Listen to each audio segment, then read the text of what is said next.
नमस्कार। BA part first के second paper के बारे में हम बात कर रहे हैं और टॉपिक है हमारा सामाजिक स्तरीकरण और उसमें पढ़ेंगे हम वर्ण व्यवस्था,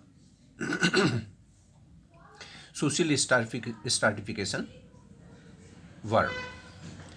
तो वर्ण के बारे में हम यहाँ विस्तृत रूप से चर्चा करेंगे। आज हम वर्ण के अर्थ के बारे में बात करते हैं। वर्ण क्या है भारतीय समाज में, स्त्रीकरण में वर्ण व्यवस्था क्या है। तो विश्व के सभी समाजों में सामाजिक वर्ग अवश्य पाए जाते हैं। सामाजिक वर्ग इतना अवश्य है कि कहीं सामाजिक वर्गों का निर्माण जन्म के आधार पर हुआ है तो कहीं धन के आधार पर। मनुष्य की प्रवृत्तियों तथा व्यवसायों के आधार पर समाज का विभिन्न वर्गों के रूप में विभाजन प्राय सभी देशों में देखने को मिलता है। ऐसा कोई देश नहीं है जहां पर ये स्ट्रैटिफिकेशन नहीं हो। भारत के विचारकों ने भी मनुष्य की वैज्ञानिक प्रवृत्तियों को ध्यान में रखते हुए सामाजिक स्त्रीकरण की ऐसी योजना को अपनाया जिसके अंतर्गत समाज को कार्यात्मक दृष्टि से 4 वर्गों में बांटा गया। ये 4 वर्ग ही 4 वर्ण हैं। ब्राह्मण, क्षत्रिय, वैश्य और शूद्र के नाम से जाने जाते हैं। तो भारतीय सामाजिक संगठन के मौलिक तत्व के रूप में वर्ण व्यवस्था का विशेष महत्व पाया जाता है। इस व्यवस्था के अंतर्गत प्रत्येक व्यक्ति की प्रवृत्तियों अर्थात गुणों को ध्यान में रखकर ही समाज में उसका स्थान और कार्य निश्चित किए गए। यहाँ सामाजिक व्यवस्था में व्यक्ति और समाज दोनों को समान रूप से महत्व दिया गया है। यदि यह कहा जाए कि वर्णाश्रम व्यवस्था सामाजिक संगठन के हिंदू सिद्धांत की आधारशिला के रूप में कार्य करती है तो इसमें किसी प्रकार की अतिशयोक्ति नहीं होगी। अब हम बात करते हैं मीनिंग ऑफ वर्ण, यानी कि वर्ण व्यवस्था का अर्थ।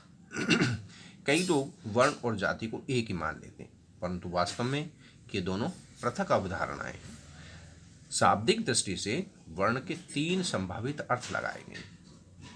वो हैं वर्ण या चुनाव करना, रंग और वृत्ति के अनुरूप।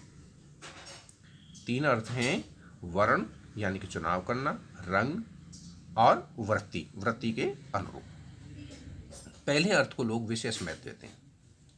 वर्ण शब्द की उत्पत्ति व्री धातु से मानी गई है जिसका अर्थ होता है वर्ण करना या चुनाव करना। इस दृष्टि से व्यक्ति अपने लिए जिस व्यवसाय का चुनाव करता है उसी के अनुरूप उसके वर्ण का निर्धारण होता है। इसका तात्पर्य यह है कि वर्ण उन लोगों का एक समूह है जिनका समान व्यवसाय है। वर्ण शब्द का दूसरा अर्थ रंग से लगाया है।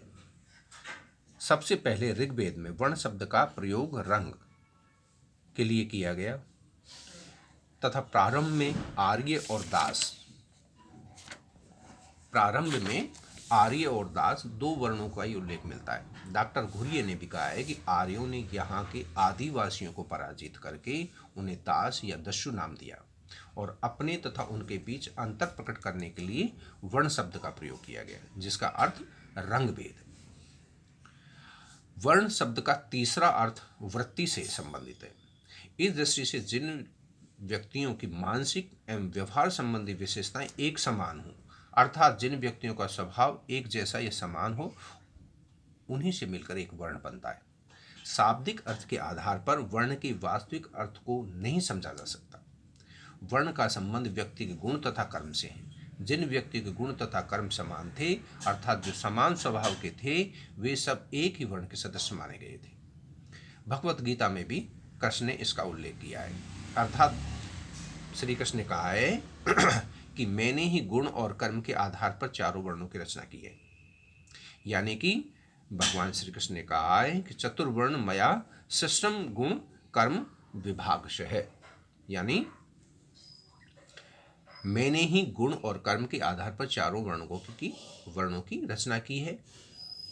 इस कथन से यह स्पष्ट है कि वर्ण व्यवस्था सामाजिक स्त्रीकरण की ऐसी व्यवस्था है जो व्यक्ति के गुण तथा कर्म पर आधारित है तथा जिसके अंतर्गत समाज का 4 वर्णों के रूप में कार्यात्मक विभाजन हुआ है। यहाँ गुण तथा कर्म का तात्पर्य व्यक्ति के स्वभाव एवं सामाजिक दायित्वों से। तो समाज में विभिन्न कार्यों को ठीक प्रकार से चलाने के उद्देश्य से व्यक्ति की स्वाभाविक प्रवृत्तियों या उसके स्वभाव को ध्यान में रखते हुए उन्हें विभिन्न समूह अर्थात 4 वर्गों में बांटा गया है। 4 वर्णों में बांटा गया है। प्रत्येक वर्ण के सदस्य अपने अपने वर्ण धर्म का पालन करते हुए अर्थात अपने दायित्वों को निभाते हुए सामाजिक उन्नति में योग देते। तो इस तरह आज हमने वर्ण व्यवस्था के अर्थ को समझने की कोशिश की। Thank you.